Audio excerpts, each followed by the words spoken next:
Bismillahirrahmanirrahim.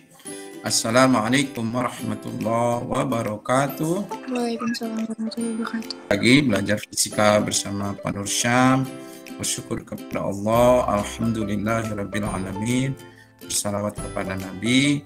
Allahumma shalli wa sallim ala Muhammad wa ala alihi wa sahbihi ajmain. Ini Bapak perlihatkan bagaimana hasil untuk dijadikan refleksi. Ini Adi Putro. Gimana ini? Kok masih banyak ya? Masih banyak yang belum. Di pekan lalu kamu sudah belajar tentang pengaruh kalor pada suhu, yang rumusannya Q sama dengan MC delta T. Kalau ini delta T-nya berubah ya kan? Berubah. Kalau Q sama dengan M kali R, kalau ini delta T-nya tidak berubah atau 0. Ini yang berubah wujudnya. Nah sekarang hari ini kita akan mendiskusikan kembali, mungkin dulu waktu di SMP juga pernah, bagaimana kalor itu bisa berpindah ya, kalor itu berpindah. Coba Joko, istilah pindah kadang-kadang di dalam kalor itu sering sebut juga mengalir ya. Kamu supaya memahami lebih jauh, kalau air mengalir dari mana ke mana kok? Dari tempat yang tinggi ke tempat yang lebih rendah, Pak. Dari tempat yang tinggi ke tempat yang rendah. Kalau angin mengalir dari mana ke mana? Angin. Nggak tahu, Pak. Kalau angin, Pak. Tahu. Angin juga mengalir ya. Angin itu mengalir dari tekanan tinggi ke tekanan rendah. Gitu ya. Ayo. Terus satu lagi, listrik mengalir dari Listrik apa ya? Kalau listrik masih ingat nggak? Iya, listrik juga mengalir kan? Arus listrik namanya. Mengalir dari potensial tinggi ke potensial rendah. Gitu. Nah, kalor juga mengalir atau pindah dari suhu tinggi ke suhu rendah. Kemarin kan ada percampuran logam panas dengan air dingin. Nah, itu kan berarti mengalir tuh, pindah kalornya. Maka ada yang dilepas. Kalau dilepas ada yang terima. Sekarang bisa juga terjadi itu pindah dari suhu tinggi ke suhu rendah. Itu kalor ya. Cara pindahnya kalor itu bisa mengalir melalui perantara. Perantaranya ada zat padat gitu ya. Kan kita ngerti gas, ada cair, juga ada daerah hampa udara gitu. Hampa udara. Jadi maksudnya, bisakah kalor mengalir pada zat padat? Nah, ini ilustrasinya ya. Ini di ujung yang satu, yang sudah dipanaskan ini api, ini kan tuh, ini api dipanaskan. Maka nanti ujung yang lainnya ikut panas. Ujung lainnya terasa panas, lama-lama panas kan begitu. Nah, perpindahan melalui zat padat, ini zat padat, logam ini, maka itu disebut dengan konduksi. Siapa yang memindahkannya kan begitu? Tentu saja zat padat itu, dan zat padat itu kalau dipandang sebelah mata seolah-olah hanya batang begitu saja gitu kan. Tapi kalau kamu melihatnya dengan mata keilmuan yang lebih tinggi, sesungguhnya di dalam zat padat itu ada partikel-partikel yang jumlahnya jutaan begitu. Nah, tapi partikel-partikel ini membentuk ikatan. Mungkin di kimia kamu udah belajar tuh ya, membentuk ikatan yang sangat kuat. Jadi bagaimana kalor ini bisa pindah ke sana?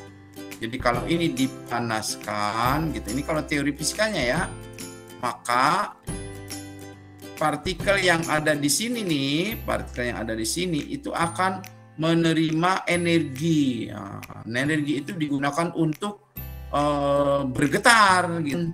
Getaran dari partikel yang pertama kali kena panas itu akan berpindah ke tetangga berikutnya. Jadi bergetar. Maka kalor itu pindah.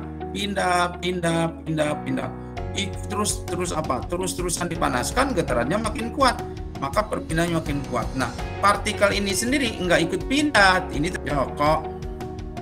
Halo Joko. Ya, Pak. Nah, kamu pernah ikut kerja bakti nggak? Kerja bakti. Kerja bakti. Pernah, Pak. Pernah. Ini misalnya, jadi kayak gini nih. Ini ada tumpukan bata ya. Misalnya kamu ada kerja bakti, ini tumpukan bata banyak banget ya. Nah, kan ada beberapa cara mau mindahkan bata. Yang pertama mungkin kamu ambil 10 atau ambil 5, jalan ke sini, pindah sampai sini gitu kan ya. Nah, tapi ada cara yang begini Joko. Kita nggak usah bergerak lah. Nah, kamu berdiri aja berjejer di sini. Ya, berdiri beberapa orang. Ya, Pak. Iya, berjejer. Orangnya nggak pindah, tapi batanya bisa pindah nggak? Bisa, Pak. Bisa. Nah, ilustrasi memindahkan bata seperti ini itu mirip dengan memindahkan kalor dari ujung sini, partikelnya tidak ikut pindah, tapi kalornya tetap masuk ke sini, ujung sini tetap panas. Begitu. Nanyanya perpindahan ini. Mau nanya dong, Pak. Ya. Kan kalau listrik kan kalau nggak salah ada hambatannya tuh, kalau kalor ada hambatannya juga nggak, Pak? Kira-kira. Ada. Iya, ada. Ada, Pak. Iya. Betul ya. Jadi kan ada penghantar kalor yang baik, ada penghantar kalor yang buruk. Nah, penghantar yang buruk berarti memiliki penghambat yang besar begitu. Nah, penghantar kalor yang buruk itu disebut isolator, tapi dia memiliki kemampuan isolasi yang baik kan begitu. Ya. Nah, itu kenapa? Itu tadi sifat kelenturan ikatannya tadi. Kalau ini tidak lentur ikatannya, maka kalornya nggak bisa pindah. Tapi kalau ini lentur, ini getar, ini tuh getar juga, gitu. Maka itu bisa pindah. Jadi ada penghambatnya, betul Joko. Ya. Nah, perpindahan padat seperti ini disebut induk konduksi. Nah, konduksi itu yang memindahkannya nggak ikut. Pindah dari suhu tinggi ke suhu rendah ya. Kemudian merata sepanjang penghantaran. Terus partikel penghantar tidak ikut pindah. Banyaknya kalor yang pindah sebanding dengan perbedaan suhu. Jadi makin jauh beda suhunya, makin punya peluang kalor itu pindah. Gitu. Ya, sebanding dengan perbedaan suhu, sebanding dengan luas penampang dan konduktivitas. Jadi kemampuan penghantarannya serta waktunya. Berbanding terbalik dengan panjang penghantar. Nah, ini salah satu penghambatnya Joko. Ya, penghambatnya panjang, makin panjang maka kalornya akan semakin lambat begitu. Makin lambat berpindah. K ini K-nya konduktivitas, A-nya luas penampang, T-nya waktu, kemudian T besarnya suhu, suhunya, dan L-nya adalah panjangnya. Jadi makin luas, makin banyak kemungkinannya. Kemarin kan salah satunya ilustrasi tentang kopi, ya kan? Kalau di gelas lama panasnya, tapi ditumpahin ke piring, gitu. Jadi cepat nih. Kenapa? Makin banyak kalori yang pindah ke udara, gitu. Akhirnya suhunya cepat menurun karena luas penampang itu. Ya. Makin besar luas penampang, makin besar peluang kalau itu akan lepas atau pindah gitu. Itu banyaknya kalor ya. Kalau H itu kecepatannya, satuannya, kalau ini satuannya kalori, kalau ini kalori per detik ya. Halo sahabat Dikbud, di masa kebiasaan baru seperti sekarang ini, ingat selalu pesan ibu. Keluar rumah kalau penting saja ya nak, ingat untuk selalu 3M. 3M itu mudah dilakukan dan bisa mencegah penyebaran virus corona. Menggunakan masker, mencuci tangan dengan sabun dan air mengalir, menjaga jarak. Sahabat Dikbud, kalau kamu sayang keluarga, jangan bawa virus ke rumah ya. Ingat pesan ibu, ingat 3M. Yang kedua, konveksi ya. Jadi kalau konduksi pada zat padat, konveksi itu pada zat cair. Ilustrasi tentang konveksi itu bisa kita telaah dengan lebih mudah. Jadi ketika ini dipanaskan, ini kan apinya menyala, maka partikel yang ada di bagian alas itu mengalami pemuaian, volumenya membesar. Itu nanti massa jenis, massa per volume itu akan menurun. Nah, kalau akan menurun massa jenis ini, maka dia akan terapung ke atas. Jadi yang di bawah ini segera akan naik ke atas di sini. Nah, akibatnya yang ini tadi sudah panas, pindah panasnya dibawa ke sini. Yang ini tempat yang kosong akan diisi oleh partikel yang paling dekat. Nah, ini akan turun ke bawah. Kena panas lagi, naik lagi. Kena panas lagi, naik lagi. Konveksi adalah perpindahan kalor pada zat cair dan gas. Jadi bisa cair, bisa juga gas ya. Pindah dari suhu tinggi sama ke suhu rendah, merata sepanjang penghantaran secara bergantian dan partikel penghantar ikut pindah. Itu kalau konveksi ya. Nah, terus banyaknya kalor yang pindah hampir sama tapi tidak ada dibatasi oleh jarak, dia hanya sebanding dengan perbedaan suhu, luas penampang dan konvektivitas serta waktu. Maka ditulis H sama dengan H. Nah, kalau ini H kecil ya, ini disebut dengan konvektivitas. Ya, A-nya sama, luas penampang ya, luas penampang. T-nya sama, waktu. T-nya adalah suhu. Nah, kemudian kecepatan kalornya H sama dengan Q per T. Nah, jadi T-nya dihilangkan, jadi tinggal H kali A kali T2 min T1 ya. Nah, kecepatannya seperti itu. Oke. Ada pertanyaan sampai sini? Jadi udara di luar dingin, di dalam hangat, akan terjadi keluar ya. Udara di dalam kulkas dingin, kalau pintunya dibuka, maka kalor akan masuk ke dalam kulkas gitu. Nah, masuk di dalam udara itu adalah konveksi ya, konveksi namanya. Mario berikutnya, Mario ada nggak? Ada, Pak. Nah, iya Mario. Nah, radiasi, kalau radiasi itu Mario, dia bisa pindah tanpa ada perantara, tanpa perantara, ya. Jadi ini istimewa, ya, bahwa kalau bisa pindah meskipun nggak ada kabelnya, gitu. Kalau sisi kan harus ada kabel, ya. Nah, dalam bentuk apa dia? Berarti pindah dalam bentuk gelombang elektromagnetik. Matahari panas, bisa sampai ke bumi meskipun di antara matahari dan bumi itu melewati ruang hampa. Ya. Nah, perpindahan kalor pada ruang hampa tanpa perantara itu disebut radiasi. Kemudian pindah sama dari suhu tinggi ke suhu rendah. Nah, merata ke segala arah. Terus banyaknya kalor yang pindah, ini juga sama, berbanding lurus, sebanding dengan luas penampang juga tuh, luas penampang ya. Kemudian emisivitas, itu lambangnya E ya, E. Jadi K konduktivitas, H konvektivitas, E emisivitas. Jadi emisivitas serta waktunya, sehingga dirumuskan ya, ini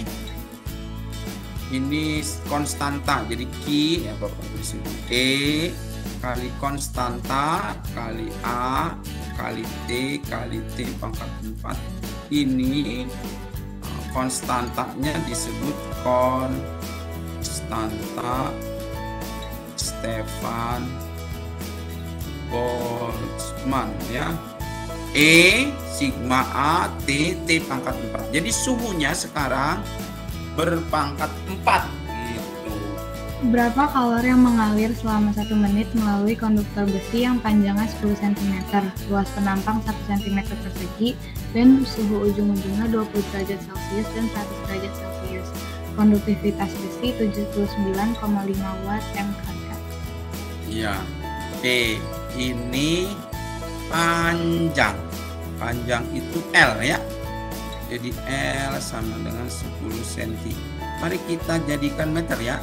Jadi 10 kali 10 pangkat min 2 atau 10 pangkat min 1 ya kan, meter. Terus luas penampang A ya kan, 1 cm persegi. 1 kali 10 pangkat cm ke meter kan min 2, kalau persegi min 2 pangkat 2 jadi min 4 meter persegi gitu. Lalu suhu ujung-ujungnya ini kan T2 nya 100 ya, T1 nya sama dengan 20 ya. Kemudian K nya 79,5 watt per meter Kelvin ya. Kemudian ada lagi nih, selama 1 menit time ya, berarti waktu T sama dengan 60 sekon. Nah rumusnya berarti berapa kalor? Kalor itu Q. Q sama dengan kan tadi rumusnya K A T ya kali T2 dikurang T1 dibagi L. Gitu. Jadi coba dimasukkan. Ayo Nadine, K-nya berapa? Nadine sambil disiapin kalkulator ya. Iya Pak. Ini 79,5 kali 60 berapa tuh Nadine? 4.770. Berapa? 4.770 kali 80 381.600. Nah, kali 10 pangkat min 3 ya kan? Min 3 berarti ini 1, 2, 3. Oh berarti hasilnya 381,6. Apa satuannya? Watt. Kalau watt itu berarti joule ya. Raisa. Ya Pak. Coba kamu baca yang berikutnya. Perhatikan sambungan 2 batang logam P dan Q berikut. Bila panjang dan luas penampang kedua logam sama, tetapi konduktivitas logam P 2 kali konduktivitas logam Q, maka suhu tepat pada sambungan di B adalah. Iya. Gini, jadi kan logamnya ada P dan Q, ini kelihatannya ini P, ini Q gitu ya. Panjang dan luas penampang sama berarti LP sama dengan LQ gitu. Luas penampangnya AP sama dengan AQ gitu kan ya. Terus di sini 60, di sini 30. Ini suhu ini kan kagak tahu nih, nggak tahu. Kita sebut aja TX ya, atau ya TX-nya T sambungan. Terus konduktivitas itu K. KP 2 kali kaki. KP sama dengan 2 kali kaki. Nah, berapa suhunya? Suhu yang tepat pada suhu sambungan itu TX. Jadi caranya karena merata kan prinsipnya kondisi merata, maka kata-kata merata itu maknanya kecepatannya sama. HP sama dengan HQ ya. H itu yang sudah dibagi waktu, berarti ini KP kali AP, T-nya nggak ada ya, kali TP. TP-nya adalah 60 dikurang TX gitu per LP. Kan H rumusnya itu KA delta T atau diluangkan dibagi L ya. Nah yang sebelah kanan menjadi kaki kali aki kali ini TX dikurangi 30 jadi TX kurang 30 ya dibagi LP. Begitu ya. Yang bisa dicoret itu Ini sama katanya, AP sama dengan AQ, LP sama dengan LQ. Ya, jadi yang tersisa adalah KP. KP-nya 2 kaki. 2 kaki kali 60 min TX sama dengan kaki kali TX dikurang 30, ya kan? Iya, nanti ini kaki juga dicoret. Kalikan 2 kali 60 120 dikurang 2 TX kan gitu ya. Raisa ya, ini 1 TX dikurang 30. Nah, 30-nya pindah ke sini jadi 120 ditambah 30 sama dengan ini TX, ini pindah tambah 2 TX. Gitu kan? 120 tambah 30 berapa, Raisa? 150. 150. Yang sebelah kanan 3 TX, itu kan? TX. Iya, berarti TX-nya gimana? 50. Iya, halo Naila. Ya Pak. Nah, coba baca, Neng. Suatu fluida dengan koefisien konveksi ternal 0,01 kal M-1 S-1 derajat C-1 memiliki luas penampang aliran 20 cm². Jika fluida tersebut mengalir dari dinding yang bersuhu 100 derajat Celcius ke dinding lainnya yang bersuhu 20 derajat Celcius dan kedua dinding sejajar, berapakah besar kalor yang dirambatkan? Koefisien konveksi ya, ini H gitu. Nah, ya. Luas penampang tuh area, ini A gitu. Tapi ini cm persegi. Ingat ya, kalau cm persegi nantinya selalu dikali 10⁻⁴ meter persegi ya. Jika fluid mengalir dari dinding yang suhunya, ini T2 ya kan? Ini T1 dan kedua dinding sejajar ya. Dua dinding sejajar. Ini berapa kalori yang dirambatkan? Nah, kalau konveksi rumus H itu adalah H kali A langsung kali delta T kali T2 dikurang T1. Itu aja ya.